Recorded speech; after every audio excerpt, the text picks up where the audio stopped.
Akenshi inyamaswa zizira kuba umuhigo w'izindi, ibiza ndetse n'impanuka zitandukanye.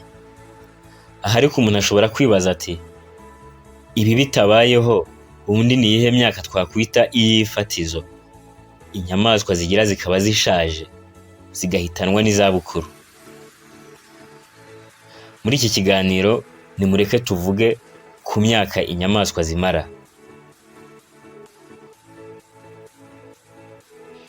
Inzovu burya ngo zishobora kumara hagati y'imyaka 60 na 70. Aha ariko ngo bikunda gushoboka ku nzovu ziba mu gasozi, bigaterwa cyane cyane no kubera ko ziba zibasha kurisha ubwoko butandukanye bw'ibyatsi binaziviramo imiti zivura. Burya ngo inzovu itameze neza mu mubiri wayo ishobora kumenya ibyatsi ihitamo ikabirisha bikayiviramo imiti. Indi mpamvu kandi kubera izo mbaraga zikoresha mu gushaka ibyo kurya ndetse no kugenda, bituma zitwika ibinure ntizigire ikibazo cy'umubyibuho ukabije. Ku rundi ruhande ariko za nzovu zitabwaho n'abantu aho bazororera dukunda kwita muri zoo mu rurimi rw'icyongereza, ntabwo zikunda kurenza imyaka 40. Impamvu hano ushobora kuyumva, ntabwo ziba zibasha kubona ya miti itandukanye dusanga cyangwa se zisanga mu byo zirya, cyane cyane ko abazorora aribo bazihitiramo ibyo kurya. Zikunda kandi kugira n'ikibazo cy'umubyibuho ukabije bitewe n'uko zitabasha gutwika ibinure biri mu mubiri.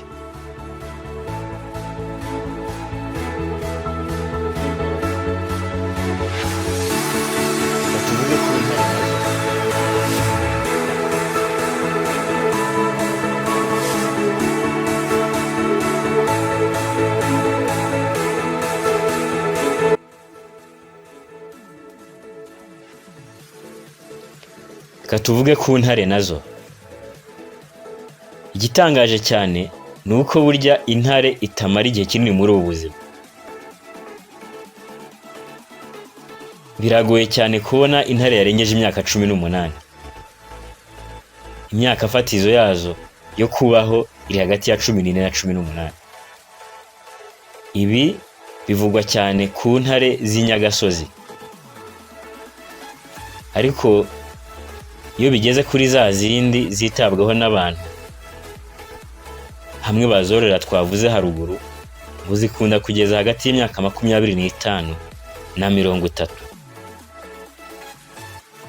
Ubaye wibaza impamvu y'iri tandukaniro mu myaka zimara, nuko za ntare zibeshwaho no kwihigira zigashaka umuhigo, zikoresha imbaraga nyinshi cyane, bigatuma zisaza vuba, akenshi zikazira n'impanuka. Mu gihe za zindi zitabwaho n'abantu zibasha kubona ubuvuzi, zikarya zitavunitse cyane, bityo zikazigama imbaraga z'umubiri.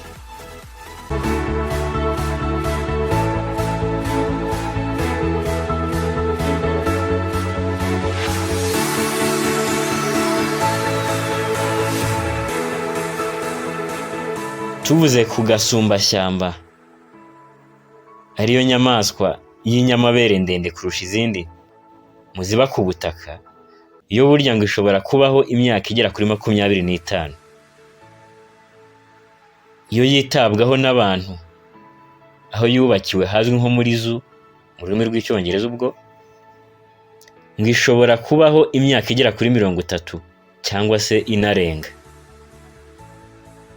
Impamvu y'ibi ni uko iyo yitabwaho n'abantu aho yororerwa idahungabanywa n'izindi nyamaswa z'indyanyama zisanzwe zihiga agasumbashyamba. Zimwe muri izo nyamaswa twavuga ni nk'intare ndetse n'ingona. Indi mpamvu nanone twagarukaho hano, birumvikana ko iyo umuntu azitaho, azishakira ubuvuzi, zikanarya neza.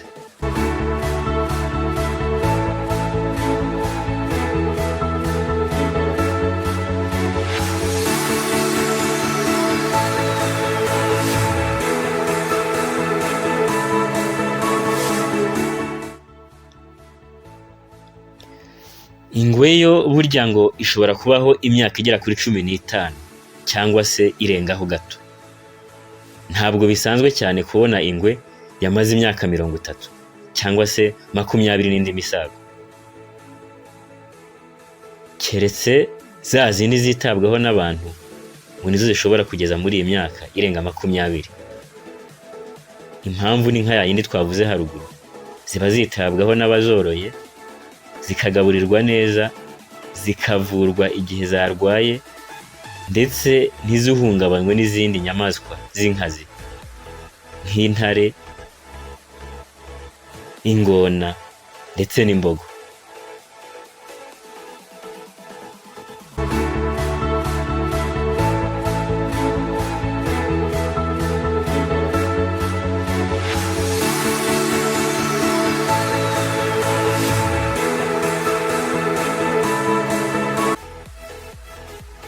Ureke noneho tuvuge ku mbogo, inka y'ishyamba. Yiyo ngishobora kumara imyaka igera kuri 18 gusa. Ibi ariko ntibikuyeho ko igihe yorowe n'abantu bayitaho muri bwa buryo twavuze, ishobora kugeza mu myaka 30.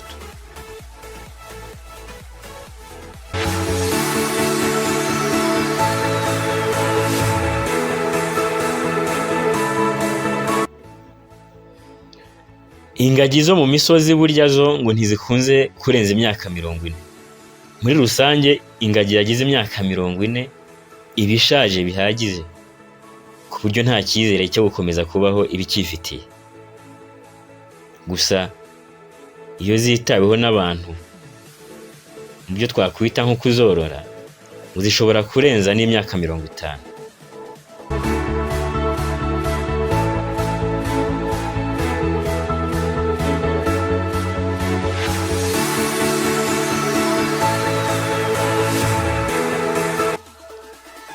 Ingona zo zizwiho kuramba, zikaba zageza no ku myaka 70. Aha byumvikane ko izorowe zo zishobora no kuyirenza zikageza mu 100. Mureke noneho tuvuge ku kanyamasyo. Iyi ni inyamaswa yabaye iciro ry'imigani kubwo kugenda isodoka. Burya ariko ngishobora kubaho imyaka igera mu 150.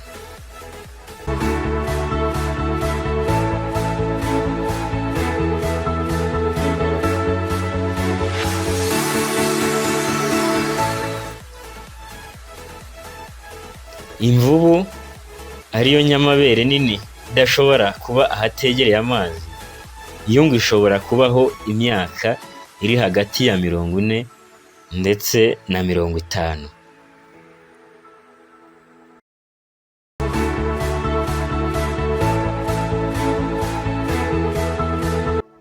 Impyisi mahuma yo ng'imyaka fatizo ishobora kubaho iri hagati ya 12 na 15.